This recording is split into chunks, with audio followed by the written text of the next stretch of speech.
Мен директордың тәрбиесі жөніндегі орынбасары Камбарова Дариға Найрамбековна 7-ші сынып жетекшілері мен оқушыларынан тәуелсіздік ұлы есім атты челленджін қабыл алдым.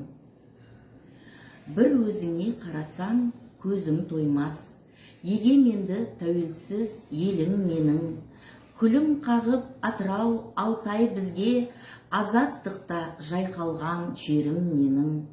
30 жылдық азаттық есік ашып, кең даламды маралдай тербеп жатыр.